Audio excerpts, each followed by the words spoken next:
Hey everyone, welcome back to the channel. Today we are going to be doing some shrub and perennial planting in the bed that is around my back patio. This winter we lost quite a few perennials especially and some shrubs in the yard. And so this particular bed around the patio, I have not had great luck in a lot of things surviving our winters. Even though they are perennials that are great for our area, something is just not working with a lot of these.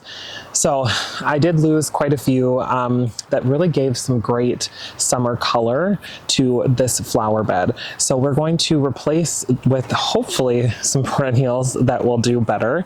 And I also have two shrub roses that I will be planting in this area as well. So I'm going to walk you through what those are, and then we're just going to go ahead and get them planted and kind of get this bed back to looking great for the summer.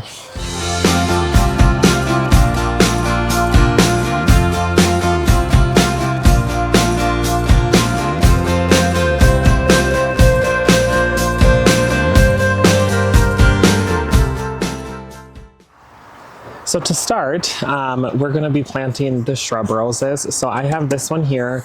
It is a Therese, I think it's Bugnet. I'm not sure. I'll see if I can zoom. Well, it might be reversed, but it's this beautiful pink shrub rose that has great fragrance. It gets about 5 to 7 feet tall. It's rated for a zone 2, so I'm hoping we're zone 5 here in Minnesota, in my area of Minnesota. So I'm hoping that this one will survive our winters. But I'm super excited about this because I love a rose that is has kind of that double bloom, double petal effect. And then also the pink is going to look really nice in this bed with some of the other colors. There's purples and blues and yellows going on here. So there's this one. And then the next rose here is a high voltage shrub rose is the name. And it's Easy Elegance is the type of shrub, and it's yellow. So here is a picture of what the blooms will be. So I really need a little bit more yellow going on in this bed because I have a lot of pink and purple, but I lost anything that kind of bloomed yellow. So we're gonna go ahead and get these two things planted for sure. And then the next things that we're going to put in this bed are some perennials. So I have the Moonshine Yarrow. So it's got this beautiful kind of blue-green foliage, and then it'll have a yellow bloom on it. And then the next perennial we're going to add is Purple Gum Candles Veronica. Now, I've never grown Veronica in my garden, but I have seen it in many other gardens and it seems to do well in our area. So I'm going to add this to it as well. So this will bring a really great deep pink color, which I'm missing from this bed. And then that Yarrow will bring a beautiful bright yellow, which again, I am missing from this bed. So we're going to go ahead and get these planted, and then I'll show you kind of the after here in a minute. Before I do that, I forgot to walk through the stats of each of these perennials. So the purple gum candles can take full sun to part shade. I'm not familiar with both of these, so I'm going to read the tags for you. This one gets about 8 inches high and spreads about 10 inches wide. It's rated down to a zone 4, and I believe it blooms June to August, if I'm remembering correctly. So this will be a really great addition to this flower bed. And then the Yarrow, the Moonshine Yarrow, this is going to get 18 to 24 inches tall with a 12 to 15 inch spread. It's rated for a zone 4 through 8. And I believe this is also a June. So this is a June through autumn. So this will be great to add color through the whole growing season here in Minnesota. This is full sun. And it looks like it is deer resistant. So that's a good thing to note. The Veronica is also deer resistant if those are things that you have concerns with in your garden. So now we're going to go ahead and get these planted.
so there you have it. Thanks for tuning in for this video. It was a simple, just planting video. I'm really happy with how things are going to start to fill in, hopefully, and bring back some color to this area. I don't know if you could tell, but a lot of this soil is full of gravel. This used to have gravel all around the patio, and it went down like at least 8 inches, but it got mixed with dirt, and so it's really hard to remove all that before I turn this into a flower bed. So hopefully this stuff does okay with that kind of soil. We're going to get it all watered in, it's fertilized, and hopefully it'll be happy and get established here before our harsh winter, and then I'll be able to see it pop back up next spring. So again, thank you for watching the video. If you haven't yet, feel free to subscribe to the channel, and again, we'll see you in the next video.